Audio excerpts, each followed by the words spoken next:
Hi friends, Google class room ഉപയോഗിച്ച് എങ്ങനെ class material അല്ലെങ്കിൽ വീഡിയോസ്, നോട്ട്സൊക്കെ ഷെയർ ചെയ്യുന്നത് എങ്ങനെയാണെന്നുള്ളതാണ് ഇന്നത്തെ വീഡിയോയിലൂടെ കാണിക്കാൻ ശ്രമിക്കുന്നത്. അതിനായിട്ട് ഗൂഗിൾ ക്ലാസ് റൂം ഓപ്പൺ ചെയ്യാണ്. ഒരു ഗൂഗിൾ ക്ലാസ് റൂമിൽ ടീച്ചറായിട്ടോ സ്റ്റുഡൻ്റായിട്ടോ ലോഗിൻ ചെയ്യുന്നത് എങ്ങനെയാണെന്നുള്ളത് അതിൻ്റെ വീഡിയോസ് മുമ്പ് പോസ്റ്റ് ചെയ്തിട്ടുണ്ട്. അപ്പോൾ ഇതിൽ ഒരു മെറ്റീരിയൽ എങ്ങനെയാണ് ഷെയർ ചെയ്യാൻ നോക്കാം. അപ്പോൾ അതിനായിട്ട് ക്ലാസ് റൂം ഓപ്പൺ ചെയ്യുന്നു. അപ്പോൾ ഇവിടെ ഞാൻ 2-3 ക്ലാസ് ക്രിയേറ്റ് ചെയ്തിട്ടുണ്ട്. ഇപ്പോൾ ഒരു ക്ലാസ്സും കൂടി ക്രിയേറ്റ് ചെയ്യാണ്. പ്ലസ് എന്നുള്ള ബട്ടൺ പ്രസ് ചെയ്യുന്നു. ഇവിടെ താഴെയുള്ള ഈ ഒരു പ്ലസ് ബട്ടൺ പ്രസ് ചെയ്യുക. അപ്പോൾ ഇവിടെ ക്രിയേറ്റ് ക്ലാസ് എന്ന് കാണാം. ഈ ക്രിയേറ്റ് ക്ലാസ് എന്നുള്ളതിൽ പ്രസ് ചെയ്യുന്നു. അപ്പോൾ ക്ലാസ്സിൻ്റെ നെയിം ഇവിടെ കൊടുക്കുകയാണ്. 10th ബയോളജി എന്ന് കൊടുക്കുകയാണ്. നിങ്ങൾ ഡിവിഷൻ ആണെങ്കിൽ 10th B അല്ലെങ്കിൽ 10th E എന്താണോ നിങ്ങൾ കൊടുക്കുന്നത് അതിവിടെ കൊടുക്കാം. ഞാനിപ്പോൾ സബ്ജക്റ്റ് മാത്രം കൊടുത്തു. ഇനി സെക്ഷൻ എന്നുള്ളിടത്ത് സ്കൂളിൻ്റെ നെയിം കൊടുക്കുകയാണ്. ഇനി സബ്ജക്റ്റ് എന്നുള്ളിടത്ത് ബയോളജി എന്ന് കൊടുക്കുന്നു. ഇത്രയും കൊടുത്തിട്ട് ഞാൻ ക്രിയേറ്റ് എന്നുള്ള ബട്ടൺ പ്രസ് ചെയ്യുന്നു. അപ്പോൾ ഇവിടെ ഒരു ക്ലാസ് ക്രിയേറ്റ് ചെയ്തിട്ടുണ്ട്. ഇപ്പോൾ ഗൂഗിൾ ക്ലാസ് റൂമിൽ ഇതാണ് ക്ലാസ്സിൻ്റെ നെയിം 10th ബയോളജി എന്നുള്ളത്. ഇത് ആ സ്കൂളിൻ്റെ നെയിമും വന്നിട്ടുണ്ട്. അപ്പോൾ ഇങ്ങനെ ഒരു ഫോട്ടോ ഡിഫോൾട്ടായിട്ട് കൊടുത്തിട്ടുണ്ട്. നമുക്ക് ഈ ഒരു ഫോട്ടോ ചേഞ്ച് ചെയ്യണമെങ്കിൽ സിസ്റ്റം ഉപയോഗിച്ച് ചെയ്യുകയാണെങ്കിൽ നമുക്ക് ഈ ഒരു ഫോട്ടോ ഒക്കെ ചേഞ്ച് ചെയ്യാനുള്ള ഓപ്ഷൻ അവിടെയുണ്ട്. ഇവിടെ അപ്ലോഡ് ഫോട്ടോ എന്നൊക്കെ നമുക്ക് കാണാവുന്നതാണ്. നമ്മുടേതായ രീതിയിൽ ഒരു ഫോട്ടോ ക്രിയേറ്റ് ചെയ്തിട്ട് നമുക്കിവിടെ അപ്ലോഡ് ചെയ്യാവുന്നതാണ്. തീം മാറ്റാനൊക്കെയുള്ള ഓപ്ഷൻ സിസ്റ്റത്തിലുണ്ട്. മൊബൈലിൽ ഓപ്ഷൻസ് വളരെ കുറവാണ്. സിസ്റ്റത്തിൽ ഒരുപാട് ഓപ്ഷൻസ് കൂടുതലുണ്ട്. അപ്പോൾ നമ്മൾ സിസ്റ്റം ഉപയോഗിച്ച് ചെയ്യുകയാണെങ്കിൽ കൂടുതൽ ഓപ്ഷൻസ് നമുക്ക് ലഭിക്കും. അപ്പോൾ ഇവിടെ ആദ്യം കാണിക്കുന്ന ടാബ് സ്ട്രീമാണ്. സ്ട്രീം എന്ന് പറഞ്ഞാൽ കുട്ടികൾക്ക് കമൻറ്റ് ചെയ്യാനും അതേപോലെ നമുക്ക് എന്തെങ്കിലും മെസ്സേജ്, ടീച്ചേഴ്സിന് എന്തെങ്കിലും മെസ്സേജ് നൽകാനൊക്കെയുള്ള ഒരു വിൻഡോ ആണ്. ഇത് ഈ ഒരു ഭാഗമാണ് വിൻഡോ ആണ് സ്ട്രീം എന്ന് പറയുന്നത്. അതുപോലെ നമ്മൾ കൊടുത്ത ക്ലാസ് വർക്കൊക്കെ ഇവിടെ കുട്ടികൾക്ക് കാണാവുന്നതാണ്. ഇനി അടുത്തതായിട്ട് വരുന്നത് ക്ലാസ് വർക്കാണ്. അതാണ് നമ്മളിന്ന് ചെയ്യുന്നത്. പിന്നെ വരുന്നത് പീപ്പിളാണ്. പീപ്പിൾ എന്ന് പറയുന്നത് നമ്മൾ എത്ര കുട്ടികളെ ഇവിടെ ആഡ് ചെയ്തെന്നും എത്ര ടീച്ചേഴ്സ് ഇവിടെ ഉണ്ടെന്നുള്ളതും നമുക്കിവിടെ കാണാവുന്നതാണ്. ഇനി നമുക്കിവിടെ ഏതെങ്കിലും ഈ ഒരു ക്ലാസ്സിലേക്ക് വേറെ ഏതെങ്കിലും ബയോളജി ടീച്ചേഴ്സിനെ ആഡ് ചെയ്യണമെങ്കിൽ ഈ ടീച്ചേഴ്സ് എന്നുള്ളതിൽ പ്ലസ് ബട്ടൺ ഒന്ന് പ്രസ് ചെയ്യാം. ആ ടീച്ചറുടെ ഇമെയിൽ അഡ്രസ്സ്, ഇപ്പോൾ കൈറ്റ് സ്കൂൾ പ്രകാരമുള്ള ആ ടീച്ചറുടെ ഇമെയിൽ അഡ്രസ്സ് ഇവിടെ ടൈപ്പ് ചെയ്തിട്ട് നമുക്കിവിടെയുള്ള ഇൻവൈറ്റ് ബട്ടൺ ഉപയോഗിച്ച് അവരെ ഈ ഒരു ക്ലാസ്സിലേക്ക് നമുക്ക് ഇൻവൈറ്റ് ചെയ്യാം. ഇനി നമുക്ക് ടീച്ചേഴ്സ് വേണ്ട, കുട്ടികൾ മാത്രം മതിയെങ്കിൽ കുട്ടികളെ ആഡ് ചെയ്യാൻ വേണ്ടിയിട്ട് എന്ത് ചെയ്താൽ മതി, ഈ സ്റ്റുഡൻസ് എന്നുള്ളിടത്തുള്ള ഈ ഒരു പ്ലസ് ബട്ടൺ പ്രസ് ചെയ്യാം. അപ്പോൾ എനിക്കിവിടെ വേണ്ടത് ഒരു ക്ലാസ്സിൽ ഒരു ഡിവിഷനിലുള്ള ഫുൾ കുട്ടികൾ ഒരുമിച്ച് ഇതിൻ്റെ അകത്തേക്ക് ആഡ് ചെയ്യുക എന്നുള്ളതാണ്. അതിനായിട്ട് നമ്മളിവിടെ ചെയ്യേണ്ടത് സ്കൂൾ കോഡ് ടൈപ്പ് ചെയ്യുന്നു. സ്കൂൾ കോഡ് ഡോട്ട് ആ ക്ലാസ്സിൻ്റെ ഡിവിഷൻ ടൈപ്പ് ചെയ്യുന്നു. ഇത് നമ്മൾ ക്യാപിറ്റൽ ലെറ്ററിലാണ് ടൈപ്പ് ചെയ്യേണ്ടത്. അപ്പോൾ ഞാൻ ക്യാപിറ്റൽ ലെറ്ററിൽ ഇവിടെ ടൈപ്പ് ചെയ്തു. @kiteschool.in എന്ന് കൊടുക്കുകയാണ്. അപ്പോൾ ഇവിടെ ഇങ്ങനെ കാണിക്കുന്നുണ്ട്. നമ്മളിവിടെ ഒന്ന് പ്രസ് ചെയ്താൽ ഇവിടെ ഇൻവൈറ്റ് എന്നുള്ള ബട്ടൺ ആക്റ്റീവ് ആയിട്ടുണ്ട്. നമ്മളിവിടെ ഒന്ന് പ്രസ് ചെയ്യുന്നു. അപ്പോൾ നമ്മൾ കൊടുത്ത ശരിയാണെങ്കിൽ ആ ക്ലാസ്സിലുള്ള എല്ലാ കുട്ടികളും ഇവിടെ ആഡ് ആയിരിക്കുന്നതായിട്ട് കാണാൻ പറ്റും. അപ്പോൾ ഓരോ കുട്ടിയുടെ നേരെ ഇൻവൈറ്റഡ് എന്നുണ്ടാവും. ആ കുട്ടികൾ ജോയിൻ ചെയ്യുന്ന ക്രമത്തിന് ആ ഒരു ഇൻവൈറ്റഡ് എന്നുള്ളത് അവിടെ നിന്ന് മാറുന്നതായിട്ട് കാണാൻ പറ്റും.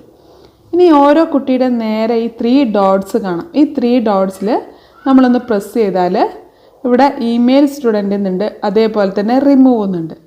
റിമൂവ്, നമുക്ക് ഏതെങ്കിലും കുട്ടികളെ ഇവിടുന്ന് റിമൂവ് ചെയ്യണമെങ്കിൽ ഈ റിമൂവ് എന്നുള്ള ബട്ടൺ പ്രസ് ചെയ്താൽ മതി. ഇനി ഒരു ക്ലാസ്സിലേക്ക് എങ്ങനെയാണ് ക്ലാസ് വർക്ക് കൊടുക്കാൻ നോക്കാം. അപ്പോൾ അതിനായിട്ട് ഇവിടെ ക്ലാസ് വർക്ക് എന്നുള്ള ടാബിൽ പ്രസ് ചെയ്യുന്നു. അപ്പോൾ ഇങ്ങനെ ഒരു വിൻഡോ വന്നിട്ടുണ്ട്. ഇവിടെ പ്ലസ് ബട്ടൺ കാണാം. ഈ പ്ലസ് ബട്ടണിലൊന്ന് പ്രസ് ചെയ്യാം. അപ്പോൾ ഇവിടെ പലതരത്തിലുള്ള ക്ലാസ് വർക്ക് നമുക്കിവിടെ കൊടുക്കാം. Assignment, question, material, reuse post, topic, ഇവ ഓരോന്നും നമുക്ക് നോക്കാവുന്നതാണ്. അപ്പോൾ അതിനായിട്ട് ആദ്യം തന്നെ നമ്മൾ കൊടുക്കേണ്ടത് ടോപ്പിക്കാണ്. ടോപ്പിക് എന്നുള്ളത് പ്രസ് ചെയ്യുന്നു. ടോപ്പിക്കിൽ നമ്മൾ എന്താണോ ചാപ്റ്ററിൻ്റെ നെയിം അതിവിടെ ടൈപ്പ് ചെയ്യാം. ഞാനിപ്പോൾ ചാപ്റ്റർ 4 എന്ന് ടൈപ്പ് ചെയ്യുകയാണ്. അപ്പോൾ നമ്മൾ ആദ്യം ടോപ്പിക്ക് നൽകുക. ചാപ്റ്റർ 4 എന്ന് കൊടുത്തു. ഇവിടെ ആഡ് എന്നുള്ള ബട്ടൺ പ്രസ് ചെയ്യാം. അപ്പോൾ ഇവിടെ ചാപ്റ്റർ 4 എന്നുള്ള ടോപ്പിക്ക് ഇവിടെ ഓപ്പണായി വന്നിട്ടുണ്ട്. ഈ ഒരു 3 ഡോട്ട്സിൽ നമ്മളൊന്ന് പ്രസ് ചെയ്യുകയാണെങ്കിൽ ഇവിടെ റീനെയിം ടോപ്പിക് എന്നും അല്ലെങ്കിൽ ഈ ഒരു ടോപ്പിക് ഡിലീറ്റ് ചെയ്യണമെങ്കിൽ ഡിലീറ്റ് ടോപ്പിക് എന്നും പറഞ്ഞ ഓപ്ഷൻ ഇവിടെ കാണാം. ഇനി ഈ ടോപ്പിക്കിലേക്ക് നമ്മൾ മെറ്റീരിയൽ ആഡ് ചെയ്യുകയാണ്. അതിനായിട്ട് ഇവിടെയുള്ള പ്ലസ് ബട്ടണിലൊന്ന് പ്രസ് ചെയ്യാം. അപ്പോൾ അപ്പോൾ ഇതിൻ്റെ അകത്ത് ഞാൻ ആദ്യം കൊടുക്കുന്നത് മെറ്റീരിയൽ എന്നുള്ള ഓപ്ഷനാണ്. അപ്പോൾ ഇവിടെ ഞാനൊരു ടോപ്പിക് കൊടുത്തു ചാപ്റ്റർ 4. ഇനി അതിൻ്റെ അകത്തേക്കുള്ള മെറ്റീരിയൽ ഈ മെറ്റീരിയൽ എന്നുള്ളത് പ്രസ് ചെയ്തിട്ട് കൊടുക്കുകയാണ്. അപ്പം ഞാനിവിടെ കൊടുക്കുന്നത് ഒരു വീഡിയോ ആണ്. അപ്പം 10th ബയോളജിയുടെ ITS വിക്ടേഴ്സിൽ വന്ന 2 വീഡിയോസാണ് ഞാനിവിടെ ഷെയർ ചെയ്യുന്നത്. അപ്പം ഞാനിവിടെ വീഡിയോ എന്ന് കൊടുക്കുന്നു. മെറ്റീരിയലിൻ്റെ നെയിം വീഡിയോ എന്ന് കൊടുത്തു. ഇവിടെ ഡിസ്ക്രിപ്ഷനിൽ നിങ്ങൾക്ക് എന്താണോ കുട്ടികളോട് പറയാനുള്ളത് അതിവിടെ കൊടുക്കാം. അപ്പോൾ ഞാനിവിടെ ജസ്റ്റ് അതൊരു വീഡിയോ കാണുക എന്ന് മാത്രം കൊടുക്കുകയാണ്. ഇവിടെ ടോപ്പിക് എന്നുള്ളിടത്ത് ഈ നോ ടോപ്പിക് എന്നുള്ളിടത്തൊന്ന് പ്രസ് ചെയ്യാം. അപ്പോൾ ഇവിടെ നോ ടോപ്പിക്ക് ചാപ്റ്റർ 4 എന്ന് കാണാം. ഈ ചാപ്റ്റർ 4 എന്നുള്ളത് പ്രസ് ചെയ്യുമ്പോൾ അവിടെ അതിന് നേരെയാണ് ടിക്ക് വന്നിരിക്കുന്നത്. ഇവിടെ സേവ് എന്നുള്ള ബട്ടൺ പ്രസ് ചെയ്യുന്നു. ഇനി നമ്മൾ കൊടുക്കേണ്ടത് ആ ഒരു വീഡിയോയുടെ ലിങ്കാണ്. ഞാനിവിടെ ഒരു വീഡിയോയുടെ ലിങ്കാണ് ഷെയർ ചെയ്യാൻ ഉദ്ദേശിക്കുന്നത്. അപ്പോൾ അതിനായിട്ട് ഇവിടെ മുകളിലായിട്ട് ഈ ഒരു അറ്റാച്ച് ബട്ടൺ കാണാം. ഈ ഒരു അറ്റാച്ച് ബട്ടണിൽ പ്രസ് ചെയ്യുന്നു. അപ്പോൾ ഇവിടെ ഒരുപാട് ഓപ്ഷൻസ് ഉണ്ട്. ഡ്രൈവ് എന്ന് കാണാം. നമ്മൾക്ക് ഡ്രൈവിലുള്ളൊരു വീഡിയോയോ പിന്നെ അതേപോലെ നോട്ട്സോ ഷെയർ ചെയ്യാം. അതേപോലെ തന്നെ ലിങ്ക്, ഏതെങ്കിലും വെബ്സൈറ്റിൻ്റെ ലിങ്കോ അല്ലെങ്കിൽ നോട്ട്സിൻ്റെ ലിങ്കോ അല്ലെങ്കിൽ വീഡിയോയുടെ ലിങ്കോ ഒക്കെ നമുക്കിവിടെ ഷെയർ ചെയ്യാം. ഇനി നമ്മുടെ മൊബൈലിലുള്ളൊരു ഫയലാണെങ്കിൽ നമുക്ക് ഈ അപ്ലോഡ് ഫയൽ യൂസ് ചെയ്തിട്ട് അപ്ലോഡ് ചെയ്യാവുന്നതാണ്. ഇനി ഇപ്പം നമ്മുടെ കയ്യിലുള്ളൊരു ബുക്കിലെ ഫോട്ടോസോ എന്തെങ്കിലും ആണെങ്കിൽ നമുക്ക് ടേക്ക് ഫോട്ടോ എന്നുള്ള ഓപ്ഷൻ യൂസ് ചെയ്തിട്ട് ഷെയർ ചെയ്യാവുന്നതാണ്. റെക്കോർഡ് വീഡിയോ, എന്തെങ്കിലും എക്സ്പെരിമെൻറ്റ്സ് ഒക്കെ ആണെങ്കിൽ നമുക്ക് റെക്കോർഡ് ചെയ്തിട്ട് ഇതിനകത്തേക്ക് ആഡ് ചെയ്യാം. അല്ലെങ്കിൽ പുതുതായിട്ടൊരു ഡോക്യുമെൻറ്റ് ക്രിയേറ്റ് ചെയ്തിട്ട് അതൊരു PDF ആയിട്ടും ഇവിടെ ഷെയർ ചെയ്യാം. അപ്പം ഞാനിപ്പോൾ ഇവിടെ ചെയ്യുന്നത് ലിങ്ക് എന്ന് പറഞ്ഞ ഓപ്ഷനാണ്. ലിങ്ക് എന്ന് പറഞ്ഞ ഓപ്ഷൻ എടുക്കുകയാണ്. അപ്പോൾ ഇവിടെ നമുക്ക് ലിങ്കാണ് കൊടുക്കേണ്ടത്. അപ്പോൾ അതിനായിട്ട് നമുക്ക് ഒരു യൂട്യൂബ് ലിങ്ക് ഇവിടേക്ക് കോപ്പി പേസ്റ്റ് ചെയ്യാം. അതിനായിട്ട് ഞാനൊരു യൂട്യൂബാണ് ഇവിടെ ഓപ്പൺ ചെയ്യുന്നത്. ഇവിടെ നിന്ന് ഞാൻ യൂട്യൂബ് ഓപ്പൺ ചെയ്യുന്നു. അപ്പോൾ ഞാനിവിടെ ITS വിക്ടേഴ്സ് എന്ന് കൊടുത്തു. ഇവിടെ ITS വിക്ടേഴ്സ് എന്നുള്ള വീഡിയോയിൽ അപ്പോൾ ഈ ഒരു വീഡിയോ ആണ് ഞാൻ കുട്ടികൾക്ക് ഷെയർ ചെയ്യുന്നത്. അപ്പോൾ ഇവിടെ ഷെയർ എന്നുള്ള ബട്ടണിലൊന്ന് പ്രസ് ചെയ്യുന്നു. അപ്പോൾ ഇവിടെ നമുക്ക് കോപ്പി ലിങ്ക് എന്ന് പറഞ്ഞ ഓപ്ഷൻ കാണാം. അത് പ്രസ് ചെയ്തു. അപ്പോൾ ഈ ഒരു ലിങ്ക് കോപ്പി ആയിട്ടുണ്ട്. ഇനി നമ്മുടെ ഗൂഗിൾ ക്ലാസ് റൂമിൽ ഓപ്പൺ ആക്കിയിട്ട് ഇവിടെ ഒന്ന് പ്രസ് ചെയ്യാം. അപ്പോൾ ഇവിടെ പേസ്റ്റ് എന്നുള്ള ഓപ്ഷൻ ഉണ്ട്. പേസ്റ്റ് എന്നുള്ള ബട്ടൺ പ്രസ് ചെയ്യാം. അപ്പോൾ ആ ഒരു ലിങ്ക് ഇവിടെ വന്നതായിട്ട് കാണാം. ഇനി ഇവിടെ ആഡ് എന്നുള്ള ബട്ടൺ പ്രസ് ചെയ്യുന്നു. അപ്പോൾ ആ ഒരു വീഡിയോയുടെ ലിങ്ക് ഇവിടെ കാണിക്കുന്നുണ്ട്. വീഡിയോയുടെ തമ്പനെയിൽ ഇവിടെ കാണിക്കുന്നുണ്ട്. അതുപോലെ ഇനി നിങ്ങൾക്കൊരു വീഡിയോ ഒന്നും കൂടി ആഡ് ചെയ്യണം, വേറൊരു വീഡിയോയും കൂടി ആഡ് ചെയ്യണമെങ്കിൽ ഈ ഒരു അറ്റാച്ച് ബട്ടൺ വീണ്ടും ഒന്ന് പ്രസ് ചെയ്യാം. വീണ്ടും നമുക്ക് ലിങ്ക് ഷെയർ ചെയ്യാം. വീണ്ടും നമുക്ക് യൂട്യൂബിൽ നിന്ന് അടുത്ത വീഡിയോ ഇവിടുന്ന് കൊടുക്കാവുന്നതാണ്. അപ്പോൾ അടുത്ത വീഡിയോ കൊടുത്തിട്ടുണ്ട്. ഷെയർ എന്നുള്ള ബട്ടൺ പ്രസ് ചെയ്യുന്നു. കോപ്പി ലിങ്ക് കൊടുക്കുകയാണ്. ഇവിടെ നമുക്ക് ആ ഒരു ലിങ്ക് ഇവിടെ ഷെയർ ചെയ്യാം. ഇവിടെ ആഡ് എന്നുള്ള ബട്ടൺ കൊടുക്കുകയാണ്. അങ്ങനെ നമ്മൾ ഈ 2 വീഡിയോ ആ ഒരു ക്ലാസ്സിലേക്ക് ഷെയർ ചെയ്യുന്നു. അപ്പോൾ ഇത് പോസ്റ്റ് ചെയ്യാൻ വേണ്ടിയിട്ട് ഇതവിടെ പോസ്റ്റ് എന്നുള്ള ബട്ടൺ ഒന്ന് പ്രസ് ചെയ്യുന്നു. അപ്പം ഈ പറഞ്ഞ 10th ബയോളജി എന്ന് പറഞ്ഞ ക്ലാസ്സിൽ ചാപ്റ്റർ 4 എന്ന് പറയുന്ന ടോപ്പിക്കിൽ ഇങ്ങനെ ഒരു മെറ്റീരിയൽ നമ്മൾ ഷെയർ ചെയ്തിട്ടുണ്ട്. അത് ഓപ്പൺ ചെയ്യുമ്പോൾ ഇവിടെ 2 വീഡിയോസും കാണാവുന്നതാണ്. ഇനി എങ്ങനെയാണ് നോട്ട്സ് നമുക്ക് നമ്മുടെ മൊബൈലിലുള്ളൊരു നോട്ട്സ് ഷെയർ ചെയ്യാൻ നോക്കാം. അതിനായിട്ട് വീണ്ടും ഈ പ്ലസ് ബട്ടൺ ഒന്ന് പ്രസ് ചെയ്യുന്നു. ഞാൻ വേറൊരു ചാപ്റ്ററിലേക്കാണ് ആ ഒരു നോട്ട് ഷെയർ ചെയ്യാൻ ഉദ്ദേശിക്കുന്നത്. അപ്പോൾ ഇവിടെ ടോപ്പിക് എന്നുള്ളിടത്ത് ഞാൻ ചാപ്റ്റർ 5 എന്ന് കൊടുത്തു. ഇവിടെ ആഡ് എന്ന് കൊടുക്കുകയാണ്. അപ്പോൾ ഇത് നിങ്ങൾക്ക് കാണാം ചാപ്റ്റർ 4 എന്ന് ഇവിടെ കാണിക്കുന്നുണ്ട്. ഇവിടെ ചാപ്റ്റർ 5. അപ്പോൾ നമുക്ക് ഏത് ചാപ്റ്ററിൽ വേണമെങ്കിലും നോട്ട്സ് കൊടുക്കാവുന്നതാണ്. അപ്പോൾ നമുക്ക് എങ്ങനെയാണ് നോട്ട്സ് ഷെയർ ചെയ്യാൻ നോക്കാം. അപ്പോൾ ഇവിടെ 2 ചാപ്റ്റർ ഇവിടെ ക്രിയേറ്റ് ചെയ്തിട്ടുണ്ട്. ചാപ്റ്റർ 4ഉം ചാപ്റ്റർ 5ഉം. നമുക്ക് ഏത് ചാപ്റ്ററിലേക്ക് വേണമെങ്കിലും മെറ്റീരിയൽ കൊടുക്കാവുന്നതാണ്. അപ്പോൾ എങ്ങനെയാണ് ഇനി ചാപ്റ്റർ 5ലേക്ക് മെറ്റീരിയൽ കൊടുക്കാൻ നോക്കാം. അതിനായിട്ട് വീണ്ടും ഇവിടെ പ്ലസ് ബട്ടൺ പ്രസ് ചെയ്യാണ്. ഞാനിവിടെ മെറ്റീരിയൽ എന്നുള്ള ഓപ്ഷൻ എടുക്കുന്നു. അപ്പോൾ ഇവിടെ ടൈറ്റിലിന് ഞാൻ നോട്ട്സ് എന്നാണ് കൊടുക്കുന്നത്. ഇവിടെ ഡിസ്ക്രിപ്ഷനിൽ നിങ്ങൾക്ക് എന്തെങ്കിലും കൊടുക്കണമെങ്കിൽ കൊടുക്കാം, കൊടുത്തില്ലെങ്കിലും കുഴപ്പമൊന്നുമില്ല. ഇനി ഇവിടെയുള്ള ടോപ്പിക് എന്നുള്ളിടത്ത് ഇവിടെ ഒന്ന് പ്രസ് ചെയ്യുന്നു. അപ്പോൾ ഇവിടെ നിങ്ങൾക്ക് കാണാം ചാപ്റ്റർ 4, ചാപ്റ്റർ 5. നമുക്ക് ചാപ്റ്റർ 4ൻ്റെ ടോപ്പിക്കിലാണ് കൊടുക്കണമെങ്കിൽ ഇവിടെ പ്രസ് ചെയ്താൽ മതി. അപ്പോൾ ഞാനിവിടെ കൊടുക്കുന്നത് ചാപ്റ്റർ 5 ആണ്. അവിടെ പ്രസ് ചെയ്തു. ഇതിന് നേരെ ടിക്ക് മാർക്ക് വന്നതായിട്ട് കാണാം. ഇവിടെ സേവ് എന്നുള്ള ബട്ടൺ പ്രസ് ചെയ്യുന്നു. ഇനി ഞാൻ ഇവിടേക്ക് നോട്ട്സ് കൊടുക്കാൻ വേണ്ടിയിട്ട് ഈ അറ്റാച്ച് ബട്ടൺ കൊടുക്കുകയാണ്. ഈ ഒരു മൊബൈലിലുള്ളൊരു ഫയലാണ് ഞാൻ കൊടുക്കുന്നത്, അപ്ലോഡ് ഫയൽ എന്നുള്ളത്. അപ്പോൾ ഞാനിവിടെയുള്ള ഒരു ഡോക്യുമെൻ്റാണ് ഷെയർ ചെയ്യുന്നത്. ഞാനത് സെലക്ട് ചെയ്തു. സെലക്ട് എന്ന് ബട്ടൺ പ്രസ് ചെയ്യുന്നു. അപ്പോൾ ആ ഒരു മെറ്റീരിയൽ ഇവിടെ വന്നിട്ടുണ്ട്. നമുക്കിത് വേണ്ടെങ്കിൽ ഈ ഒരു ക്ലോസ് ബട്ടൺ പ്രസ് ചെയ്യാം. അപ്പോൾ അങ്ങനെ നമുക്ക് എത്ര നോട്ട്സ് വേണമെങ്കിലും ഇവിടെ അറ്റാച്ച് ചെയ്യാവുന്നതാണ്. നമ്മുടെ മൊബൈലിലുള്ളതോ അല്ലെങ്കിൽ ഗൂഗിൾ ഡ്രൈവിൽ സേവ് ചെയ്ത് വെച്ചിരിക്കുന്നതോ ഒക്കെ നമുക്കിവിടെ ഷെയർ ചെയ്യാം. അതിനുശേഷം ഇതേ മെറ്റീരിയൽ തന്നെ നിങ്ങൾക്ക് വേറൊരു ക്ലാസ്സിലേക്കും കൂടി ഷെയർ ചെയ്യണം. ഇപ്പോൾ ഇത് ഒരു ക്ലാസ്സിലേക്ക് ഷെയർ ചെയ്യുന്നതാണ് ഇവിടെ കാണിച്ചത്. ഇതുപോലെ തന്നെ വേറൊരു ക്ലാസ്സിലേക്കും ഷെയർ ചെയ്യണമെങ്കിൽ ഇവിടെയുള്ള ഈ ഒരു ആരോയിൽ പ്രസ് ചെയ്യാം. അപ്പോൾ നിങ്ങൾ ക്രിയേറ്റ് ചെയ്ത ക്ലാസ്സുകളൊക്കെ ഇവിടെ കാണിക്കുന്നുണ്ട്. ഇപ്പോൾ നിങ്ങൾ യൂസ് ചെയ്യുന്നത് 10th ബയോളജിയാണ്. ബാക്കിയുള്ള 2 ഡിവിഷനിലെ ക്ലാസ് ഇവിടെ കാണിക്കുന്നുണ്ട്. ഇവർക്ക് 2 ക്ലാസ്സിനും ഈ ഒരു മെറ്റീരിയൽ ഷെയർ ചെയ്യണമെങ്കിൽ ജസ്റ്റ് ഇവിടെ ഒന്ന് പ്രസ് ചെയ്യാം. അപ്പോൾ ഇവിടെ ഒരു ടിക്ക് മാർക്ക് വന്നിട്ടുണ്ട്. ഞാൻ ഈ ക്ലാസ്സിൽ പ്രസ് ചെയ്യുമ്പോൾ ഇവിടെയും ടിക്ക് മാർക്ക് വന്നിട്ടുണ്ട്. അങ്ങനെ നമുക്ക് ഒരുമിച്ച് എല്ലാ ക്ലാസ്സിലേക്കും ഒരേ മെറ്റീരിയൽ തന്നെ ഷെയർ ചെയ്യാം. ഡൺ എന്നുള്ളത് പ്രസ് ചെയ്യുന്നു. ഇനി ഞാൻ ഈ പോസ്റ്റ് എന്നുള്ള ബട്ടൺ പ്രസ് ചെയ്യാണ്. അപ്പോൾ നിങ്ങൾക്ക് കാണാം ചാപ്റ്റർ 5ലും ചാപ്റ്റർ 4ലും ഓരോ മെറ്റീരിയലായിട്ട് വന്നിരിക്കുന്ന കാണാം. വീഡിയോ നോട്ട്സൊക്കെ വന്നിരിക്കുന്ന കാണാം. ഇനി എങ്ങനെയാണ് ഒരു അസൈൻമെൻറ്റ് കൊടുക്കാൻ നോക്കാം. അതിനായിട്ട് വീണ്ടും പ്ലസ് ബട്ടൺ ഒന്ന് പ്രസ് ചെയ്യുന്നു. ഇവിടെ ക്വസ്റ്റ്യൻ അല്ലെങ്കിൽ അസൈൻമെൻറ്റ് കൊടുക്കുന്നത് എങ്ങനെയാണെന്ന് നോക്കാം. അസൈൻമെൻറ്റ് എന്നുള്ളത് കൊടുത്തു. ഇവിടെ ടൈറ്റിലിൽ ഞാനിപ്പോൾ ഒരു രോഗത്തെക്കുറിച്ചുള്ള കുറിപ്പ് തയ്യാറാക്കാനാണ് പറയുന്നത്. അപ്പം നിപ്പ രോഗത്തെക്കുറിച്ചുള്ള കുറിപ്പ് തയ്യാറാക്കാമെന്ന് കൊടുക്കുന്നു. അപ്പം ഞാനിങ്ങനെ ഇത് ടൈറ്റിൽ ടൈപ്പ് ചെയ്തിട്ടുണ്ട്. ഇനി ഡിസ്ക്രിപ്ഷൻ എന്നുള്ളിടത്ത് എന്തെങ്കിലും ഡിസ്ക്രിപ്ഷൻ കൊടുക്കണമെങ്കിൽ അത് നിങ്ങൾക്ക് ഇവിടെ നൽകാവുന്നതാണ്. അതുപോലെ ഇതിന് എത്ര മാർക്കാണ്, ഈ ഒരു കുറിപ്പ് തയ്യാറാക്കുന്നതിന് എത്ര മാർക്കാണെന്നുള്ളത് ഇവിടെ കൊടുക്കാം. അപ്പം ഞാനിവിടെ ഒരു 5 മാർക്സ് എന്ന് കൊടുക്കുന്നു. മാർക്കൊന്നും വേണ്ടെങ്കിൽ അൺമാർക്ക്ഡ് എന്ന് കൊടുക്കാം. സേവ് എന്നുള്ളത് കൊടുത്തു. അതിനുശേഷം എന്നാണിത് സബ്മിറ്റ് ചെയ്യേണ്ടത് എന്നുള്ളത് ഇവിടെ ഡ്യൂ ഡേറ്റ് എന്നുള്ളിടത്ത് നമ്മളൊന്ന് പ്രസ് ചെയ്തു. എന്നിട്ട് എന്നത്തേക്കാണെന്നുള്ളത് ഇവിടെ കൊടുക്കുന്നു. ഞാനിപ്പോൾ 21st എന്ന് കൊടുക്കുകയാണ്. ഓക്കെ എന്ന് പ്രസ് ചെയ്യുന്നു.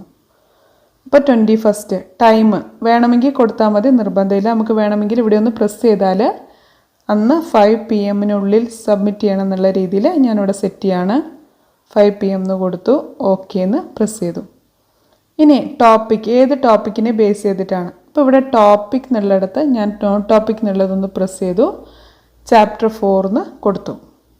അതിന് നേരെ ടിക്ക് വന്നിട്ടുണ്ട്. സേവ് എന്നുള്ള ബട്ടൺ പ്രസ് ചെയ്യാണ്. ഇനി ഇതിനെ വെച്ചിട്ടുള്ള ഒരു പിക്ചറും കൂടി ഇതിൻ്റെ കൂടെ അറ്റാച്ച് ചെയ്യണം. അതിന് വേണ്ടിയിട്ട് ഞാനിവിടെയുള്ള അറ്റാച്ച് എന്നുള്ള ബട്ടൺ ഒന്ന് പ്രസ് ചെയ്യണം. അപ്പോൾ ഞാനിപ്പോൾ എൻ്റെ കയ്യിലുള്ള ടെക്സ്റ്റ് ബുക്കിലെ ഒരു ഫോട്ടോ ആണ് ഷെയർ ചെയ്യാൻ ഉദ്ദേശിക്കുന്നത്. ടേക്ക് ഫോട്ടോ എന്നുള്ള ഓപ്ഷനാണ് ഞാൻ സെലക്ട് ചെയ്യുന്നത്. ടെക്സ്റ്റ് ബുക്കിലെ ഫോട്ടോ ഞാൻ എടുത്തിട്ടുണ്ട്. ഞാനിവിടെ ഈ ഒരു ബട്ടണിൽ പ്രസ് ചെയ്യുന്നു. നിങ്ങൾക്ക് സ്കാനറോ എന്ത് യൂസ് ചെയ്തിട്ട് വേണം എടുക്കാം. അപ്പോൾ ഇവിടെ നിങ്ങൾക്ക് ഈ ഒരു പിക്ചർ ശരിയായിട്ടില്ലെങ്കിൽ റീട്രൈ എന്ന് പറഞ്ഞൊരു ഓപ്ഷൻ ഉണ്ട്. ഇത് ഓക്കെ ആണെങ്കിൽ ഓക്കെ എന്നുള്ളത് പ്രസ് ചെയ്യാം. ഓക്കെ, അപ്പോൾ ആ പിക്ചർ ഇവിടെ വന്നിട്ടുണ്ട്. ഇനി ഈ ഒരു അസൈൻമെൻറ്റ് നമുക്ക് ഷെഡ്യൂൾ ചെയ്ത് വെക്കണം. കുട്ടികൾക്ക് വേറൊരു ദിവസമാണ് ഈ ഒരു സമയം, വേറൊരു ദിവസം ഒരു സമയത്താണ് ഇത് കുട്ടികളുടെ ക്ലാസ്സിലേക്ക് സബ്മിറ്റ് ചെയ്യേണ്ടത്.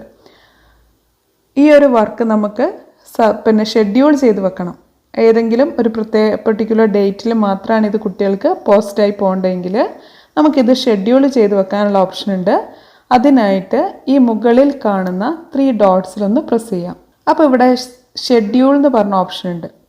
അപ്പോൾ ഷെഡ്യൂൾ എന്ന് പറഞ്ഞ ഓപ്ഷൻ പ്രസ് ചെയ്തപ്പോൾ ഇവിടെ ഇങ്ങനെ ഡേറ്റും ടൈമും കാണിക്കുന്നുണ്ട്. അപ്പം ഞാനിത് കുട്ടികൾക്ക് പോസ്റ്റ് ചെയ്യാൻ ഉദ്ദേശിക്കുന്നത് 21ന് ഓക്കെ പ്രസ് ചെയ്തു. ടൈം ഇവിടെ ഒന്ന് പ്രസ് ചെയ്തിട്ട് ഞാനൊരു 9 AM കുട്ടികൾക്ക് ഇത് പോസ്റ്റ് ചെയ്യാൻ ഉദ്ദേശിക്കുന്നത്. അപ്പോൾ ഓക്കെ എന്ന് പ്രസ് ചെയ്താൽ ഈ ഒരു 21 ഒക്ടോബർ 9 AM മാത്രമേ ഈ ഒരു അസൈൻമെൻറ്റ് കുട്ടികൾക്ക് പോസ്റ്റ് ആവുകയുള്ളൂ. അങ്ങനെ നമുക്ക് ഷെഡ്യൂൾ ചെയ്ത് വെക്കാം. അപ്പോൾ ഇവിടെ നമുക്ക് ഷെഡ്യൂൾ എന്ന് പറഞ്ഞ ഓപ്ഷൻ കാണാം. ഇതിലൂടെ ഇത് പ്രസ് ചെയ്യുന്നു.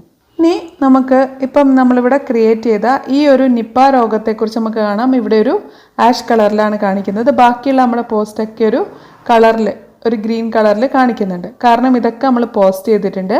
ഇത് ഷെഡ്യൂൾ ചെയ്ത് വെച്ചുകൊണ്ടാണ് ഇങ്ങനെ ആക്റ്റീവ് അല്ലാത്ത രീതിയിൽ കാണിക്കുന്നത്. ഓക്കെ, ഇനി നെക്സ്റ്റ് പ്ലസ് എന്നുള്ള ബട്ടൺ പ്രസ് ചെയ്യാണ്. ഇനി എങ്ങനെയാണ് റീയൂസ് പോസ്റ്റ് ഉപയോഗിക്കുന്നത് എന്നുള്ളതാണ്. നമ്മളൊരു ക്ലാസ്സിൽ ഉപയോഗിച്ച ഒരു പോസ്റ്റ് അതേപോലെ തന്നെ മറ്റൊരു ക്ലാസ്സിൽ ഉപയോഗിക്കാം. അതിന് വേണ്ടിയിട്ടാണ് റീയൂസ് പോസ്റ്റ് ഉള്ളത്. ഈ റീയൂസ് പോസ്റ്റ് എന്നുള്ളത് പ്രസ് ചെയ്യുന്നു. അപ്പം ഞാനിവിടെ 10th F ഷെയർ ചെയ്തൊരു ഈ ഒരു വർക്ക്ഷീറ്റാണ് കുട്ടികൾക്ക് ഷെയർ ചെയ്യാൻ ഉദ്ദേശിക്കുന്നത്. അപ്പോൾ വർക്ക്ഷീറ്റ് ആ ഒരു 10th F എന്ന് പറഞ്ഞ ക്ലാസ്സിൽ ഞാൻ ഷെയർ ചെയ്ത മെറ്റീരിയൽ എല്ലാം ഇവിടെ കാണിക്കുന്നുണ്ട്. അപ്പോൾ ഞാനിവിടെ ഷെയർ ചെയ്യാൻ ഉദ്ദേശിക്കുന്നത് വർക്ക്ഷീറ്റാണ്. അത് സെലക്ട് ചെയ്തു. അപ്പോൾ ഇവിടെ ഇങ്ങനെ കാണിക്കുന്നുണ്ട് create new copies of all attachment create എന്ന് കൊടുക്കുന്നു. അപ്പോൾ ഞാൻ കൊടുത്തതെല്ലാം ഇവിടെ വന്നിട്ടുണ്ട്. ഇനി ഇത് ഏത് ക്ലാസ്സിലേക്കാണ് ഷെയർ ചെയ്യേണ്ടത്? 10th ബയോളജി എന്ന് പറഞ്ഞ ക്ലാസ്, പിന്നെ വേറെ ഏതെങ്കിലും ക്ലാസ്സിലേക്ക് നമുക്ക് കൊടുക്കണമെങ്കിൽ ആ ഒരു ക്ലാസ്സും നമുക്ക് ടിക്ക് കൊടുക്കാം. എന്നിട്ട് ഡൺ എന്നുള്ളത് പ്രസ് ചെയ്യുന്നു. എന്നിട്ടിത് പോസ്റ്റ് ചെയ്യാം. അപ്പോൾ ഇങ്ങനെ നമുക്ക് ഒരു ക്ലാസ്സിൽ ഷെയർ ചെയ്തൊരു വർക്ക്ഷീറ്റ് വേറൊരു ക്ലാസ്സിലേക്കും റീയൂസ് പോസ്റ്റ് ഉപയോഗിച്ചിട്ട് നമുക്ക് ഷെയർ ചെയ്യാവുന്നതാണ്. ഇനി നമുക്ക് എങ്ങനെയാണ് കുട്ടികളെ ഗൂഗിൾ മീറ്റിലേക്ക് ജോയിൻ ചെയ്യിക്കാൻ നോക്കാം. അപ്പോൾ ആദ്യത്തെ ആ സ്ട്രീം എന്ന് പറഞ്ഞ ആ ഒരു ഓപ്ഷനിലേക്കാണ് എത്തുന്നത്.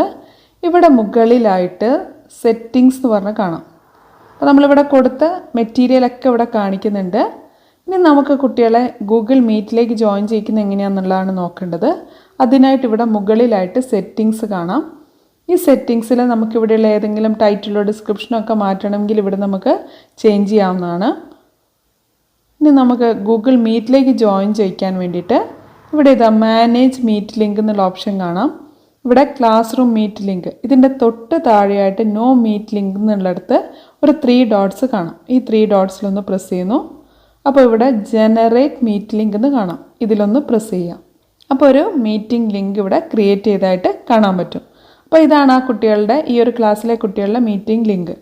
അപ്പോൾ ഈ ഒരു മീറ്റിംഗ് ലിങ്ക് കുട്ടികൾക്ക് കാണണമെങ്കിൽ വിസിബിൾ ടു സ്റ്റുഡൻസ് എന്നുള്ള ഈ ഒരു ബട്ടൺ പ്രസ് ചെയ്യാം. ഈ ഒരു ബട്ടൺ പ്രസ് ചെയ്തെങ്കിൽ മാത്രമേ സ്റ്റുഡൻസിന് അവരുടെ ക്ലാസ് റൂമിൽ കയറുമ്പോൾ ഗൂഗിൾ മീറ്റിൻ്റെ ഐക്കൺ കാണാൻ പറ്റുകയുള്ളൂ. അപ്പോൾ ഞാനിത് വിസിബിൾ ടു സ്റ്റുഡൻസ് എന്നുള്ളത് ഓൺ ആക്കിയിട്ട് സേവ് എന്നുള്ളത് പ്രസ് ചെയ്തു. അപ്പോൾ നിങ്ങൾക്ക് കാണാം ഇവിടെ ഗൂഗിൾ മീറ്റിൻ്റെ ഐക്കൺ കാണാവുന്നതാണ്. ഇനി കുട്ടികളെ ഇതിലേക്ക് ആഡ് ചെയ്യാൻ വേണ്ടിയിട്ട് നമുക്ക് ഈ ഒരു ഗൂഗിൾ മീറ്റിൻ്റെ ലിങ്കിൽ ഒന്ന് പ്രസ് ചെയ്തു.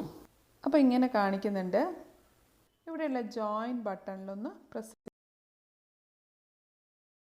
അപ്പോൾ നമുക്ക് വീണ്ടും തിരിച്ച് ഇതുപോലെ തന്നെ തിരിച്ച് ഗൂഗിൾ മീറ്റിൽ വരാം.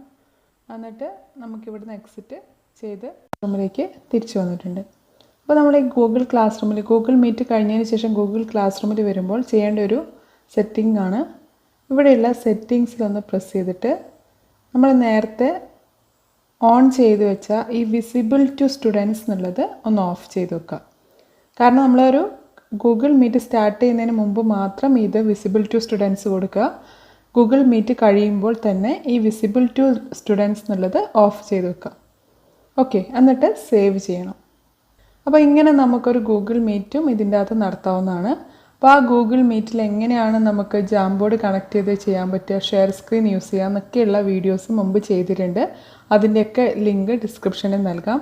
അപ്പോൾ ഇങ്ങനെ നമുക്കൊരു ഗൂഗിൾ ക്ലാസ് റൂമിലൂടെ വളരെ നല്ല രീതിയിലൊരു ക്ലാസ് എടുക്കാൻ പറ്റും. മെറ്റീരിയൽസൊക്കെ ഷെയർ ചെയ്യാനും പറ്റും. Okay, thank you.